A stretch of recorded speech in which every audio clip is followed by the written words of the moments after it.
창세기 10장 25절에서 32절까지 같이 읽겠습니다. 시작.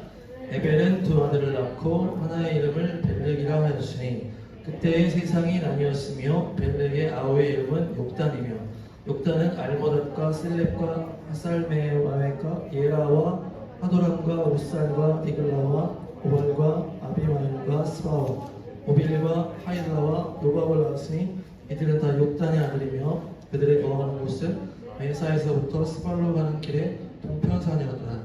이들은 셈의 자손이라 그 족속과 방언과 지방과 나라대로였더라.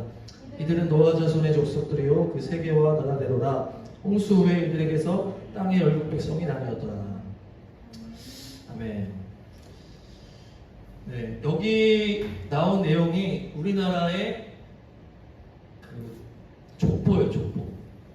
초대 족보겠죠, 초대 족보.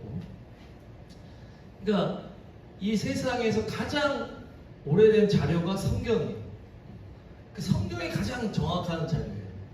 다른 것들은 문서나 이런 거는 다 성경보다 한참 뒤에고 또 뭐 벽화나 막 이 정도밖에 없어요. 그러니까 가장 신빙성 있는 자료가 성경이라고 해요. 구약성경. 물론 신약성경은 나중에 써주셨습니다. 근데 이제 구약성경이 가장 오래된 자료이기 때문에 성경을 다른 자료로 연구를 하면 안 돼요. 다른 자료가 더 신빙성이 떨어지기 때문에. 그래서 성경을 가지고 어떤 다른 나라의 어떤 역사를 우리가 연구할 수는 있어요. 근데 성경을 우선 다른 자료 가지고 하면은 그 앞뒤가 바뀌는 거예요. 그래서 그 세상 학문들은 그런 식으로 성경을 비평을 하는 거예요. 그러니까 안 되는 거예요. 가장 오래되고 가장 확실한 문서가 지금 성경이기 때문에 다른 걸로 성경을 연구할 수가 없어요. 그래서 가장 정확한 게 성경인데 성경에 나온 그 우리나라를 넘어온 사람들에 대한 흔적이 지금 여기 나오는 거예요. 욕단. 욕단이라고 얘기를 하는데 욕단은 이제 위에 보시면 누가 아빠예요? 이게 어른 설교 때 담임 목사님이 하시기도 했는데 에벨이 벨렉을 낳고 욕단을 낳은 거예요. 근데 이때 뭐라고 그랬어요? 세상이 나뉘었다 이렇게 얘기를 한다. 이 성경은 다 쓸데없는 말이 하나도 없어. 다 의미가 있는 말이에요. 근데 이제 노아의 방주에 몇 명이 탔어요? 8명이 탔어요. 노아의 부부랑 자식 3명의 부부 이렇게 해서 8명이란 말이에요. 8명만 탔어. 그리고 그 이후의 사람들은 다른 사람도 다 죽었단 말이에요. 그 정도로 타락했다는 거죠. 하나님이 택해가지고 제대로 한 명씩 말해주지 않은 애들은 다 죽었어요. 그 정도로 타락했던 시대가 노아 시대. 소돔과 고모라가 불로 멸망했잖아요. 얼마나 타락했는지 그 성경을 보면 외부에서 누가 들어오니까 다 막 늑대같이 오는 거예요. 그게 왜 오냐면은 어떤 그 동성연애 그런 걸로 막 폭행하고 겁탈하고 남자들도 오는 거예요. 천사들이 와니까 아주 예쁜 사람들이 왔을 것 같아요. 멋있는 사람들이 왔죠. 그러니까 그 사람들은 사람을 볼 때 먹잇감을 보는 거예요. 소돔과 고모라 법이 없어 우선 거기 보니까 우르르 와가지고 막 어떤 할아버지가 그 천사들을 숨기니까 할아버지 집에 가고 막 물 포실라고 데려오라고 우리가 걔네 즐겨야 돼요. 그러니까 그 정도 되니까 이제 멸망한 거예요. 이게 불이 떨어지잖아요. 불이. 그러니까 하나님이 끝까지 참으시는 분이기 때문에 최악까지 기다리십니다. 한 명이라도 의인이 있다면은 하나님은 참어. 왜냐? 한 명이라도 제대로 돼 있으면 이 사람이 어떻게 한다고? 이게 흘러가게 돼 있어요. 한 명이라도 성령 충만한 사람이 있으면 그 사람이 은혜를 흘려보내기 때문에 소망이 있기 때문에 한 명도 없기 때문에 여기가 망한 거예요. 소돔과 고모라. 소돔과 고모라에 한 명도 없었어요. 온전한 사람이 없었어. 롯 같은 경우도 누구의 조카예요? 아브라함의 조카였단 말이야. 그렇지만 얘도 거의 막 물들어가지고 막 휘청휘청 되는 상황이었어요. 롯도. 근데 롯도 사실은 또 의인의 반열에 가지 못했는데 아브라함 때문에 얘네 가족을 구축해 준 거예요. 근데 얘네 가족도 개판이야. 엉망이야. 아주. 그러니까 이미 다 거기 다 물들어가지고 막 음란과 폭력과 그 무법한 것이 가득 찼을 때에만이 이게 떨어져요. 이 노아의 홍수 때 얼마나 타락했겠냐고. 이때는 전 지구적으로 다 타락했대요. 이때 사람들의 나이가 막 900년 살았죠. 이때는 우리의 생각을 초월하는 시대예요. 완전 950년을 사람이 살았어. 근데 너무 환경이 좋기 때문에 사람들이 다 죄를 지으면서 사는 거예요. 죄를 아주 고차원적으로 지킨 거예요. 우리도 막 머리 똑똑한 애들이 타락하기 시작하면 엄청 악질적인 막 사이코패스적인 그런 게 나오잖아. 이때는 사람들이 더 똑똑해. 950살을 살으니까 머리가 막 장난 아닌데, 그러니까 온 땅이 온통 죄악으로 가득 차 있는. 그러니까 하나님이 막 탄식을 하는 거야. 내가 이렇게 되려고 만든 게 아닌데 이들한테 자유의지를 신적 그걸 줬더니 이제 아들이 얘네들이 완전히 개판이 되는 거야. 그래서 이제 멸망을 시킨 다음에 위에 있던 물층이 있었다고 그랬잖아요. 물층이 다 없어지고 그때부터 막 겨울, 막 더위 이런 게 오는 거예요. 환경적인 게 막 오면서 그때부터 나이가 쭉쭉쭉 떨어지는 거예요. 그래서 120살까지 쭉 내려오는 거예요. 모세가 120살까지. 아브라함은 그 중간이었기 때문에 175세까지 살아요. 그리고 이 위에 때는 뭐 300살, 600살 이렇게 살면 점점 나이가 떨어져.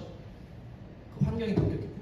그래서 노아의 홍수 전에는 환경이 너무 좋았고, 그래서 사람들이 900년까지 살았어. 근데 죄를 너무 많이 지니까 오히려 삶이 힘든 게 죄를 안 짓는 거야. 우리가 몸이 아프면 죄를 안 짓게 되잖아. 주여, 괜찮잖아.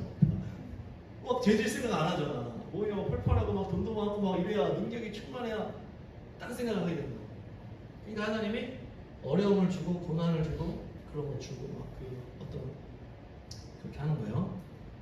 그러면서 이렇게 심판을 하셨는데, 이 이후에 이제 족보가 쭉 나오는 거예요. 10장 노아의 후손들의 족보에서 노아의 아들 3명이 누굽니까?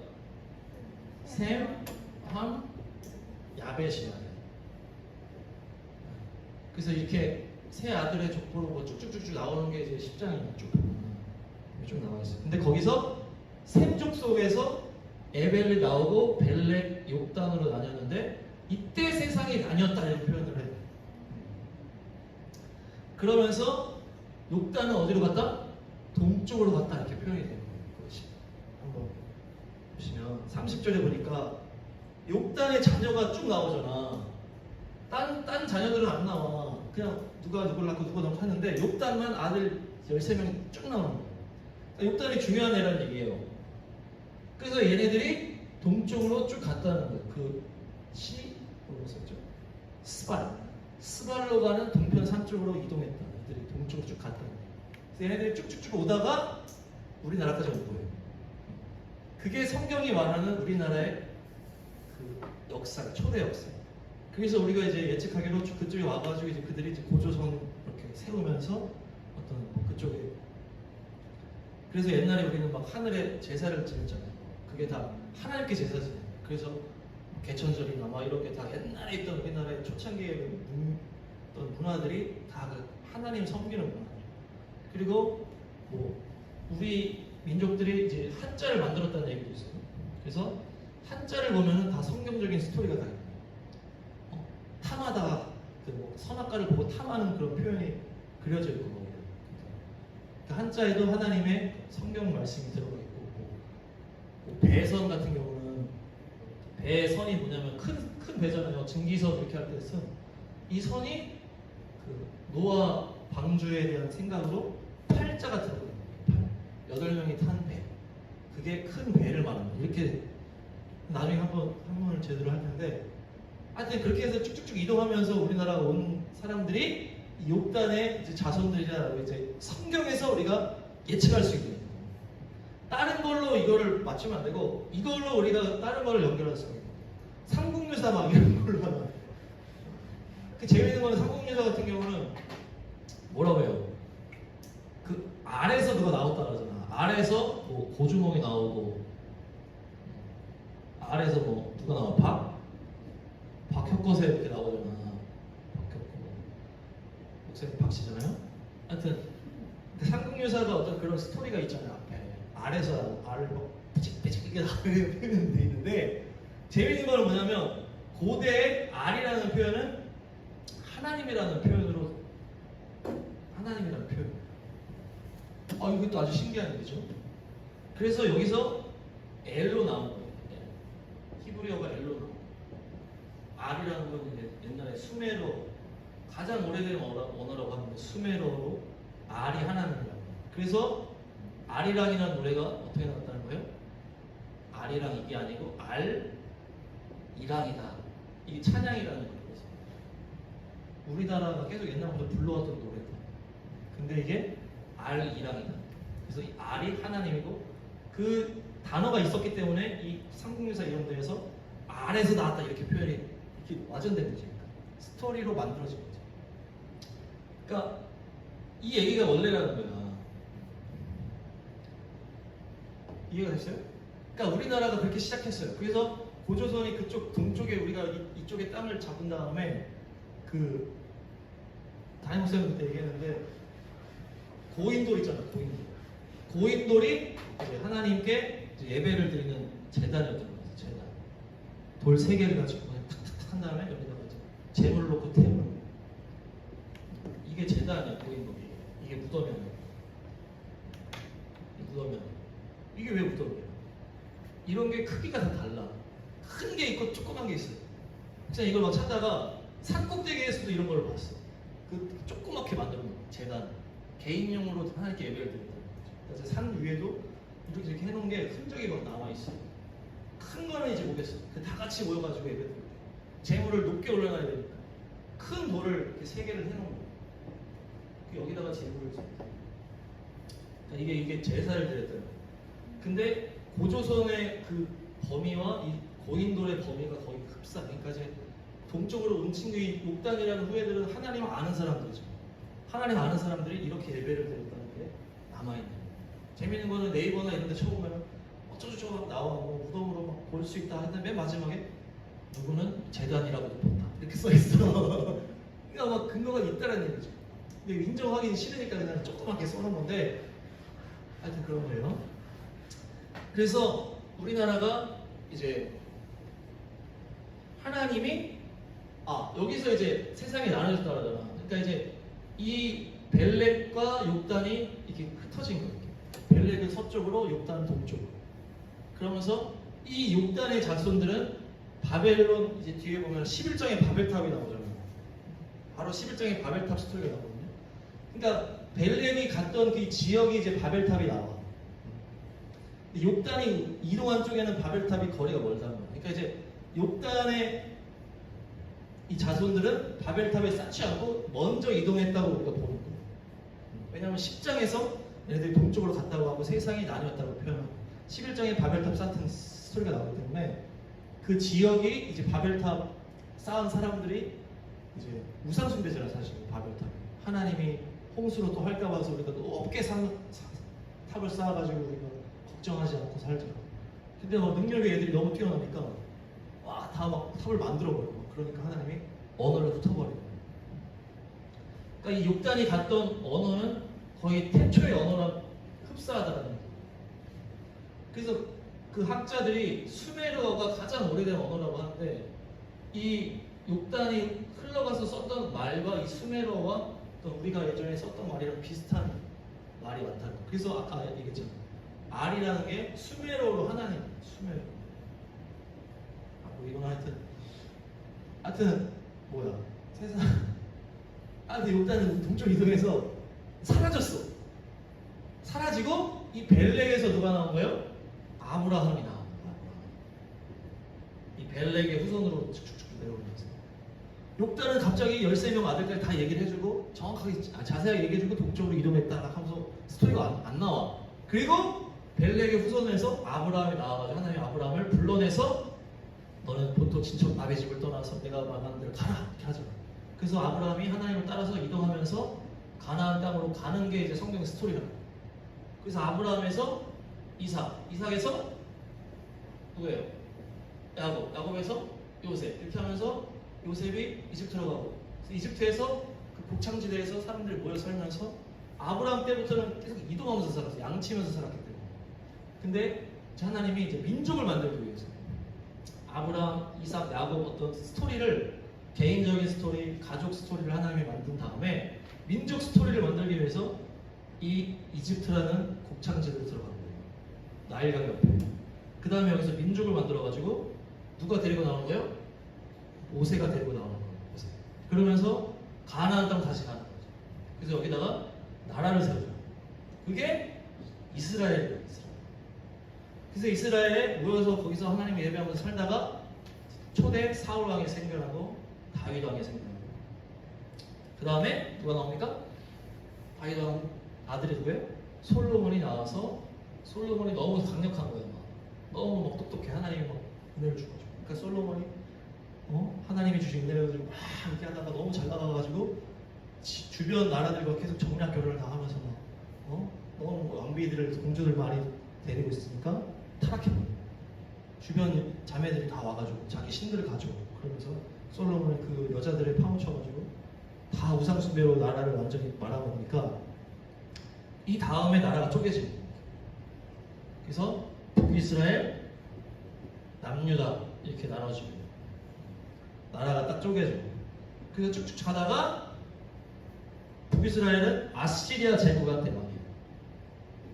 남유다는 바벨론 제국에 망해요. 그렇게 해서 아주 오늘 성경을 다 얘기하고 있는데 잘 따라오고 있습니까? 지금 잘 따라오고 있어요? 재밌죠?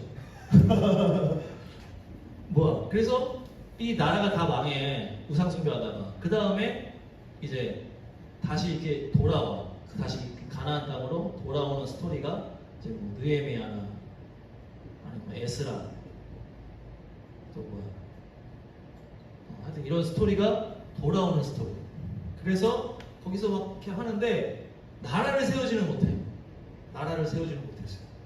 그냥 그 근처에서 그냥 살아. 돌아와서 성전 세우고 성벽 세우고 이렇게 근근히 살다가 와 우리가 이제 타락하면 안 되지. 우리가 타락해서 망했으니까 막 안간힘을 쓰다가 그러다가 그래도 어때? 개판이 되는 거야. 개판이. 우리 힘으로 막 하려고 하니까 이게 안 되잖아. 그러니까 말라기에 보면은 이제 말라기가 구약의 맨 마지막 선지자잖아요. 말라기에 보면 뭐라 그러냐면 니네가 열심히 예배를 드리는데 재물을 드려야 되는데 막 다리 저는 동물, 막 눈 없는 동물. 그래서 되게 형식적으로 한다는 거야. 하려고는 막 하는데 다 형식적으로 해. 왜냐? 가슴이 비어있기 때문에. 그래서 형식적인 것만 남고 막 자기 힘으로 막 하려고 막 하다가 그 이스라엘의 어떤 그 스토리가 끝이 나고 그리고 있다가 누가 오는 거예요? 예수님이 딱 오는 거예요. 거기 이스라엘 사람들 후손으로 아브라함과 다윗의 자손으로 예수님이 딱 오는 거예요. 그 사람들이 막 예배를 잘 드려야 되는데 막 억지로 막 이렇게 있다가 또 그 지역에 로마 제국이 들어가면 막 학대를 하니까 막 또 사는 것도 너무 힘들고 근데 막 꾸역꾸역 막 예배를 열심히 드려. 막 그러고 사는데 너무 힘들어. 너무 어두워.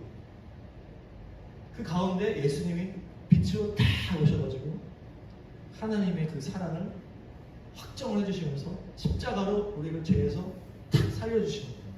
그래서 십자가의 복음이 예수님을 통해서 만들어지는 거예요. 그러니까 이 벨렉의 후손으로 아브라함, 다윗, 예수님에서 이 벨렉은 뭘 만든 거예요? 결국 십자가 복음을 만들어서 예수님을 처음에 오게 하는 민족이 되는 거예요.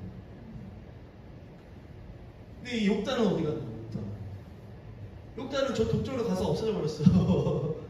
그냥 없어. 성경에 없어. 그래서 이 복음을 만들고서 누구야? 사도 바울이 어때요? 이제 복음을 막 전하려고 막 이제 사도행전에서 이제 교회들이 막 생겨나면서 교회를 복음을 막 전하는 거예요. 야 예수님 믿고 구원 받으세요. 예수님이 천국갑니다. 막 죄를 이깁니다. 막 전화를 막 하고 있는데 이제 사도 바울이 이쪽으로 가려고 하는 거야. 아시아 쪽으로. 근데 갑자기 밤에 환상이 나타나가지고 너 아시아로 가지 말고 마게도니아 쪽으로 가라. 그래서 유럽으로 가라. 딱 해서 방향을 바꿔. 아시아를 못 가게 하나님. 유럽으로 방향을 바꾼 거예요. 유럽으로. 그러면서 복음이 어디로 가는 거예요? 이탈리아, 유럽으로 쑥 들어가요. 그래서 세계에 누가 먼저 등장한 거예요? 유럽이 먼저 등장한 거예요. 강대국으로 유럽들이 먼저 등장한 거야. 복음이 가야 사람들이 살아나거든. 그래서 로마를 통해서 그 지역으로 쭉 유럽으로 들어가면서 전 유럽이 복음화가 되죠. 그러면서 타락도 하고 그러면서 이제 영국을 통해서 미국으로 건너는 거예요. 복음이. 그러니까 여기로 못 가게, 이쪽으로 못 가게 하는 거야, 하나님이. 이쪽 끝에 누가 있어 지금? 지금 저 욕단이 이쪽 끝에 가 있어. 일로 가려고 했더니 하나님이 여기 가지 마. 일로 가. 방향을 유럽으로 돌리는 거예요. 그래서 영국, 미국으로 복음이 이쪽으로 가는 거예요. 반대로. 반대로 가니까 어때요? 물론 막 인도로도 가고 아프리카로도 가고 막 갔죠. 그러면서 흘러 이제 저기 태평양 넘어서 대한민국이라는 나라가 있더라. 아니, 조선이라는 나라가 있더라. 그래서 미국 사람들이 막 이제 중국 옆에 있는 조그만 나라 막 관심 갖기 시작하는데 갑자기 그곳으로 선교사님들이 막 오는 거예요. 갑자기 뭐 어떤 젊은 여자가 막 우리 윤솔점에 같이 젊고 아주 하얀 여자가 백인 여자가 조선에 한번 소식을 듣더니 막 마음속에 계속 조선 생각만 하는 거야. 그 조선을 왔어. 그래서 막 전도를 막 하니까 막 그 마음에 막 불이 막 이러는 거야. 이 조선을 향한 사랑이 막 너무 막 넘쳐. 그러니까 막 조선을 막 사랑해서 너무나 내가 근데 젊은 나이에 이제 막 풍토병을 와가지고 막 죽는 거야. 그러면서 뭐라 그래? 이건 나한테 1000개의 심장이 있다면 조선에다가 심겠다. 이런 얘기를 딱 하는 여자 선교사님. 그 사람이 이름이 뭔지 아직 생각 안 나지. 네? 루비 캔드릭인가? 맞는 것 같아요. 그분이 젊은 나이에 1000개의 심장이라는 이게 지금 이 여자가 이 나라는 하와이 같이 좋네 이게 아니야. 완전 조선 개판이란 말이야. 근데 여기 와서 선교를 하고 해보니까 막 가슴이 막 장난 아니야. 막 성령이 막 충만하고 막 그러니까 그게 누가 준 마음이야? 하나님이 준 마음이야. 그러니까 조선을 향해서 하나님이 이제 막 그 젊은 막 선교사들 막 미국, 영국에 있는 사람들 처음에 조선 땅에 복음을 전한 사람이 누구야? 목자리 사람, 순교. 이 사람이 순교자인데 이 사람이 영국 사람이야. 이 사람은 20대 완전 수재야, 수재, 천재. 뭐 옥스퍼드인가 하여튼 막 장난하게 똑똑한 사람인데 그러다가 중국으로 선교를 이제 중국에 너무나 어둡더라. 그래서 중국으로 갔는데 토마스 천재야, 천재. 20대. 근데 중국에 가서 전도를 하다가 아내가 죽고 딸이 죽나 하여튼 아내가 죽은 다음에 막 절망하고 있다가 중국 옆에 있는 조그만 나라 조선에 대해서 소식을 딱 들은 거야. 중국이랑 조선이랑 왔다 갔다 막 무역을 할 때. 그래서 조선이라는 나라가 있어? 그때부터 또 막 가슴이 막 뛰어. 그래서 또 조선에 그 배 타고 간 거야. 뭐 우리 국사에 보면은 뭐 병자호란 뭐 하여튼 왔다 갔다 하면서 싸우는 그런 스토리 와중에 이 사람이 거기 탄 거야. 그 배에. 이 사람은 싸우러 가는 게 아니고 어떻게든 가가지고 복음 전하러 간 거야. 근데 그때 당시 우리는 막 외국에서 오는 배를 막 다 공격했죠. 척하해가지고 막 얘네한테 지면 안 된다 해서 막 맨날 싸웠다는 거야. 근데 하여튼 그런 와중에 토마스가 와가지고 성경을 주면서 웃으면서 하면서 복음을 전하면서 죽어. 목이 잘려서 죽어. 대동강에서. 그러면서 하여튼 복음이 우리나라에 퍼지면서 그 사람들이 다 막 불이 일어나는 거야. 이 조선 너무 막 다. 그게 누가 준 마음이야? 하나님이 준 마음이야. 그러니까 하나님이 이 조선에서 막 복음을 막 집어넣는데 하나님이 엄청나게 부어주니까 조선이 막 성경을 막 우리끼리 막 다 복사해서 읽고 우리끼리 막 성경을 막 읽고 나중에는 막 뭐가 떨어져요? 1907년에 평양 대부흥이 터지면서 막 회개하면서 막 난리가 나. 그래서 나중에는 지금 1970년대에는 또 막 순복음교회에서 난리가 나가지고 지금 복음이 막 우리 한국에 교회가 얼마나 많아. 다 십자가. 밤에 다 십자가. 이렇게 된 게 지금 하나님이 했다는 거예요. 그래서 아까 보냈잖아. 욕단을 동쪽으로 보내놓고 욕단은 이제 없어졌어. 성경에서는 없어졌다. 근데 마지막 때가 딱 되니까 서쪽으로 복음이 돌아서 이제 마지막 때 여기 조선 땅에 갑자기 하나님이 복음을 넣어가지고 탄생한 나라가 바로 1948년에 대한민국이라는 나라가 탄생하는 그런 우여곡절 끝에 복음이 들어오고 막 공산주의가 밀려오는데 막 해가지고 이승만 대통령이 공산주의 하면 안 돼서 막 해가지고 이때 나라가 세워지는데 재밌게도 이 유대인들이 또 전 세계로 막 흩어져서 막 복음에 된 이후에 유대인들이 막 흩어져서 살다가 또 유대인들이 이스라엘 나라를 세운 게 바로 1948년. 같은 해에 이스라엘이 저 땅에 나라가 세워졌어. 아까는 나라가 안 세워졌다고 했잖아. 그냥 모여서 살다가 예수님 오셨다고 했죠. 나라가 없었어 그때. 그때 그 이후 예수님이 복음을 완성한 이후에 그냥 유대인들은 흩어져서 살다가 뭐 히틀러 학살당하고 하다가 히틀러 학살 이후에 나라가 생겨져. 그러니까 중요한 하나님의 때가 찼을 때는 사단의 공격도 있다는 거죠. 히틀러 학살 이후에 이스라엘 나라가 탄생을 하고 그때 대한민국도 탄생을 하는 거예요. 이쪽에서는 이스라엘 탄생하고 이쪽에서는 대한민국이 탄생하는 거예요. 이게 마지막 때의 시작을 알리는 신호탄입니다. 그래서 이스라엘은 처음에 만들어진 이유가 뭐였어요? 예수님이 오게 하기 위한 나라였단 말이에요. 근데 이 대한민국은 욕단으로 해서 동쪽으로 보내는 이유가 뭐야? 마지막 때에 하나님의 뜻을 이루기 위한 나라예요. 그래서 마지막 때 조선에 막 복음이 들어오고 막 지금 막 우리 교회가 막 바글바글하고 지금 막 한류에다가 막 이 나라가 얼마나 강력해졌어요. 가장 안전하고 가장 인터넷이 빠르고 가장 좋은 나라가 한국이야 지금. 미국이나 유럽 가도 다 인터넷도 느리고 막 다 지저분하고 막 힘들어. 막 멋있어 보이긴 하고 우리나라만큼 깨끗하고 안전한 게 없다. 전 세계 중에 제일 좋대요. 다녀보니까. 그러니까 그만큼 하나님이 마지막 때 쓰기 위해서 이 대한민국의 교회를 세우면서 은혜를 부어주고 있다. 그래서 이 나라가 이렇게 중요한 나라다. 할렐루야. 딴 얘기를 너무 많이 했는데. 그래서 이 나라가 그렇게 중요한 나라. 마지막 때 하나님이 쓰시기 위한 나라는 첫 번째 이유고, 두 번째는 이 나라가 영적 전쟁이 아주 심한 나라. 영적 전쟁. 영적 전쟁이 아주 심한데 이게 어떻게 심하냐? 지금 전 세계 유일한 분단 국가라고 해가지고 남과 북이 이렇게 나눠져 있잖아요. 그렇죠? 내용을 이렇게 다 생략을 하면은 성경에 보면은 성경에 아까 얘기했죠. 이스라엘이 북이스라엘, 남유다로 나뉘었다고 그랬잖아요. 남유다로 나뉘었는데 다윗의 정통은 여기로 이어져. 다윗.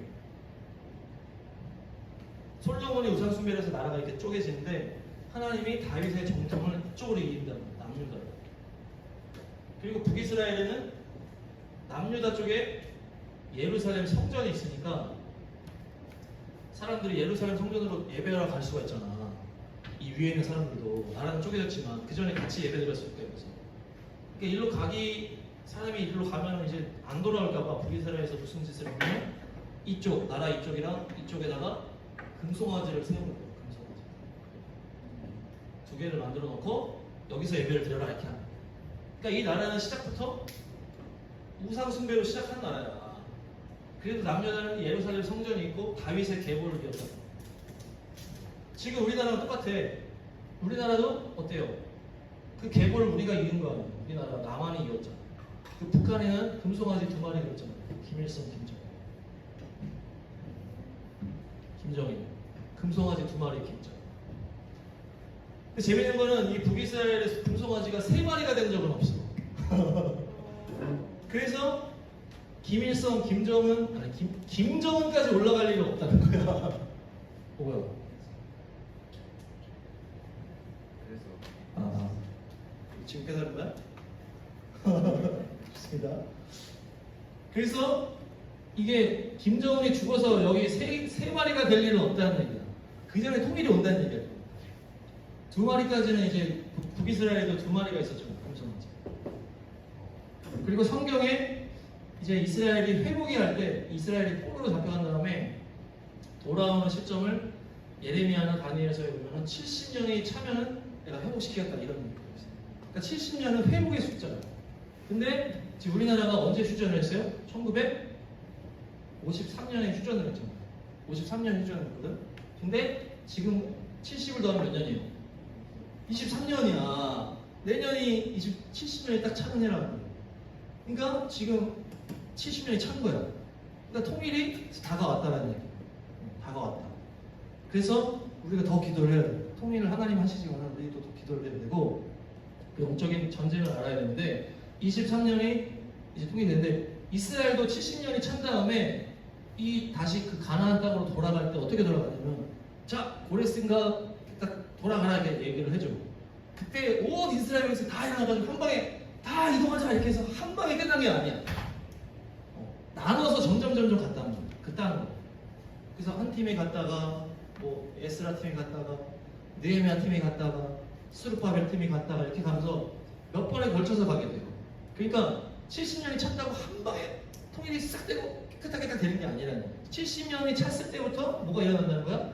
역사가 일어나는 거야. 뭔가 북한에서도 뭔가 붕괴되는 일이 생기면라도 뭔가 우리나라에서 일이 생겨나고 하면서 이제 뭐 교류가 일어난다든지 이동할 수 있게 된다든지 그렇게 하면서 점점 우리가 통일을 이뤄갈 수 있다고 제가 예측을 하는 거예요. 성경에는 그렇게 됐으니까 한 방에 싹 된 게 아니고 차근차근 이렇게 했기 때문에 우리도 70년이 찬 내년부터는 뭔가 역사가 하나하나 일어나면서 통일이 되겠다. 하나님이 나라를 통일을 세우고 그 지하교회 성도들과 우리 이 순결한 남한 성도들이 합쳐서 마지막 선교 완성을 이루는 것을 이제 하나님이 마지막으로 준비하고 계십니다. 그래서 우리나라가 욕단의 민족으로 이쪽에 숨겨놓은 거예요. 북한 같은 그런 특별한 케이스가 없어 전 세계에. 북한은 그야말로 완전히 그 적그리스도의 상황 가운데서 믿음을 지킨 사람. 거기는 예수 믿는다고 하면 총으로 쏴 죽인다는 거예요. 성경 발견되면 죽여요. 그러니까 그 안에서 믿음을 지킨 사람들과 함께 우리가 일어나서 마지막 저 이슬람 땅에도 얼마나 강력하고 그 유대인 땅에도 엄청 강력하다는 거예요. 그 마지막 복음 완성을 우리가 대한민국이 이루는 거예요. 그래서 하나님이 마지막 선교 완성을 이룰 민족으로 딱 빼놓은 거예요. 욕단의 후손으로 딱 빼놓은 거예요. 이게 성경의 십자에 나와요. 그러니까 이 나라는 이렇게 마지막 때 준비되는 나라인데, 그래서 영적 전쟁이 심하다. 할렐루야. 이 스토리가 딴 얘기를 하다 보니까 좀 길어지는데, 그래서 지금 어둠이 엄청 가득해요. 그래서 성경에 보면은 여기서의 영적 흐름을 보면은 북이스라엘과 남유다의 관계성을 보면은 어떤 우리의 영적 싸움을 알 수가 있는데, 이때 영적 그 포인트가 뭐냐면 북이스라엘 처음부터 금송아지 숭배하는 악한 나라였어요. 근데 거기에 어떤 왕이 들어서냐면 아합 왕이 들어서. 아합 왕 알아요? 들어봤죠? 아합 왕이 가장 악한 왕인데 이 사람이 뭘 제일 잘못했냐면 결혼을 잘못했는데 누구랑 했냐? 이세벨이라는 이방 여인이랑 결혼해. 이방 여인. 한번 보겠습니다. 왕상 열왕기상 한번 보고. 열왕기상 16장 31절. 열왕기상 16장 31절.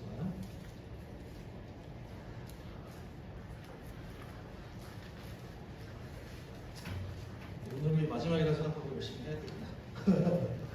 다음에 또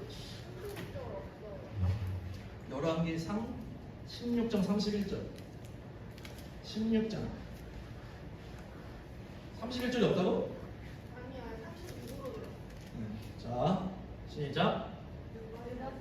여로보암의 죄를 따라 행하는 것을 보이고 가볍게 여기고 시돈 사람의 왕 엣바알의 딸 이세벨을 임상한 바알을 섬겨 숭배하고. 그러니까 이세벨이라는 여인을 결혼을 했는데 이세벨이 시돈 출신이에요. 시돈. 그러니까 이 시돈 출신이라는 게 이제 외국 출신이라는 얘기고 믿음이 없는 여자라는 얘기예요. 근데 그냥 믿음이 없는 게 아니고 아주 우상 숭배의 절정을 이루는 사람인데, 시돈의 왕인데 왕 이름이 엣바알이라는 왕이에요. 바알은 알죠? 이게 우상이잖아 이름이.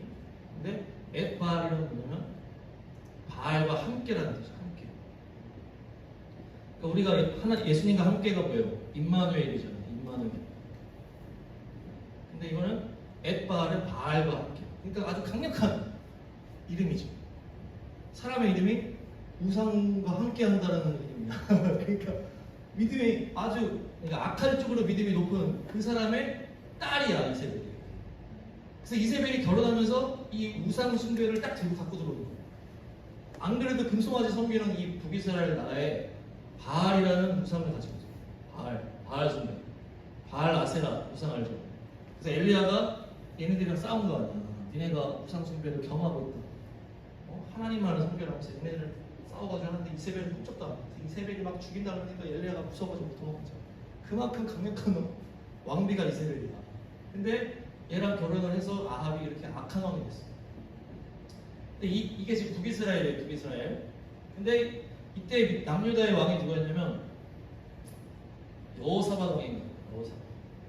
여호사밧 왕이 잘한 것도 있지만 뭘 잘못했냐면 여기랑 화친을 해요, 화친. 북쪽이 이렇게 악한데 오히려 이세벨이 들어오면서 우상이 이렇게 들어왔단 말이에요. 근데 여호사밧 왕이 이 북쪽이랑 화친을 하면서 이 우상이 남쪽으로 들어가고 지도자급에서 화친이 되게 되면 그게 들어오는 거죠. 흐름이 들어오는 거예요. 그러니까 결혼을 하면은 지금 이게 합쳐졌잖아. 근데 여호사밧은 우선 잘 지내, 친하게 지낸다고 같이 막 이것저것을 막 해. 그러니까 또 선지자가 나타나서 이런 얘기를 해요. 자, 역대하 19장 2절. 역대하 19장 2절. 이제 이 아합과 이세벨이 그렇게 악한 왕이야. 그리고 우상 숭배를 데리고서도 이 북이스라엘 애랑 남유다 여호사밧 왕이 이렇게 막 친하게 지내고 막 교류를 하고 막 이러니까 선지자가 나와서 이런 얘기를 해요. 역대하 19장 2절. 찾았습니까? 시작. 하나님의 아들 선견자 예후가 나가서 여호사밧 왕을 맞아 가로되 왕이 악한 자를 돕고 여호와를 미워하는 자를 사랑하는 것이 가하니이다. 그러므로 여호와께로서 진노하심이 왕에게 임하리이다. 여호사밧 왕이 뭘 했다는 거예요? 이렇게 악한 얘를 이렇게 도와주고 같이 막 화친하고 막 잘 지내고 막 이러니까 왕이 악한 자를 도와주고 여호와를 미워하는. 그러니까 이 아합이 이 우상 숭배하는 이 집안이 여호와를 미워하는 집안이에요. 걔네들을 사랑한다는 게 지금 말이 되냐 이렇게. 그러니까 진노가 지금 어디 떨어지는 거예요. 우리가 막 누가 막 연쇄살인범이 있는데 얘를 막 도와줘. 연쇄살인범이랑 잘 지내. 그러면 이게 같이 이게 중탱이 되는 거예요. 그 얘기를 지금 와서 하는 거예요. 그러면서 이제 어떻게 되냐? 여호사밧은 이제 그 정도로 끝나는데 여호사밧 아들 때 아하시아라는 왕이 있는데 아하시아 왕은 또 어떻게 해요? 이 북쪽의 인물 이세벨의 딸로 볼 수 있어요. 아달랴를 결혼을 해죠. 아하시아. 그러니까 북쪽의 이 우상 숭배 집안이랑 결혼을 하는. 그러니까 이제 여기서 문이 열리기 시작해서 아들 때 아하시아 때는 완전히 결혼을 해버려요. 그러니까 이 시돈에서 이세벨이 결혼하면서 여기로 바알 아세라 들어왔던 것처럼 여기도 결혼해버리니까 남유다 쪽으로 우상 숭배가 막 들어오는 거예요. 그래서 바알과 아세라 우상이 본격적으로 이제 막 밀고 들어오는 거예요. 남유다 쪽으로. 그러면서 이방 우상이 북쪽에 들어오고 북쪽에서 남쪽으로 우상 숭배가 들어오고 이것을 리더들이 열어놨다. 그래서 이걸 우리나라에서 연결을 하면 어떻게 되냐면, 자 보세요. 공산주의는 뭐냐면 하나님을 이제 부정하는, 그러니까 이제 사람은 다 윤물론으로 해석을 하기 때문에 하나님 무조건 부정해요. 그래서 예수님을 얘기하면 죽인단 말이에요. 그래서 공산주의는 죽이는 거예요. 윤물론이 사람이 그냥 하나님의 자녀가 아니고 사람은 그냥 하나의 물건이야. 그렇게 본다는 거예요. 공산주의. 그래서 니네가 우리 공동체 말을 안 들으면 그냥 죽이는 거예요. 그래서 중국과 러시아에서 공산주의 혁명이 났을 때 다 죽는 거예요. 다 죽여. 안 맞으면 다 죽여요. 사람을 그걸 물건으로. 그 공산주의가 하나님을 부정하는 이 공산주의가 어디서 만들어져요? 러시아가 뭐 중국에서 막 해가지고 북으로 들어와. 지금 이제 똑같죠?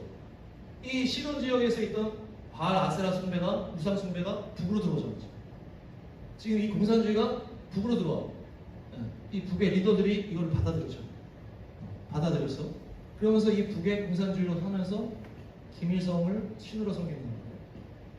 그리고 그 금송아지를 다 섬기고 이렇게 하잖아요. 이렇게 되고 이런 대치 상황에서 어떻게 돼요? 여호사밧 같이 북과 화친하는 리더가 나타납니다. 북이랑 화친을 해. 북을 그냥 인정해주고 좋게 해주고 같이 뭘 해주고 이렇게 하니까 북에 있는 이 우상숭배가 들어오는 거예요. 남아. 지금 이 흐름이 똑같아. 북이스라엘에서 이 우상숭배가 들어온 다음에 남유다로 흘러 들어가서 여호사밧 때 아하시아 때 아주 극을 치면서 결혼을 해버리죠. 나중에 이 아달랴가 엄청 학살을 막 해버리고 이렇게 하는데, 그러니까 우리나라 똑같아. 이 북에서 이 공산주의를 받아들이고 남쪽과 화친을 하면서 이게 들어오는 거예요. 그 북쪽과 화친한 우리 대통령들이 있잖아. 김대중 대통령, 이런 대통령. 그쪽이 다 북쪽과 화친을 하고 막 같이 뭐 하고 막 긍정적으로 다 받아주잖아. 이걸 받아주니까 그때부터 들어오는 거예요. 막 쭉쭉쭉 들어오는 거예요. 공산주의가. 우리 남한 쪽으로 들어오고 결국에 어디까지 들어오는 거예요? 교회까지 들어오는 거예요. 교회까지. 그 리더들이 열어놨기 때문에 영적으로 다 밀고 들어오고 긍정해주고 받아들이고 합니다. 그러면서 그 공산주의가 교회까지 들어오니까 교회에서 신학교에서도 어떻게 가르치는 거예요? 야, 홍해가 갈라진다고 그냥 거기 옛날에 갈대밭이 붉은 갈대밭 사이로 간 거다 이렇게 가르치는 거예요. 오병이어 기적을 어떻게 해요? 그냥 그들이 배부르다고 느꼈을 뿐이야 이렇게 얘기를 합니다. 그게 다 공산주의의 영향인 거야. 왜냐하면 공산주의는 하나님이 인정하지 않으니까 니네 머리로 다 계산을 해봐라. 말이 되냐? 그건 아닌 거야. 이렇게 되는 거야.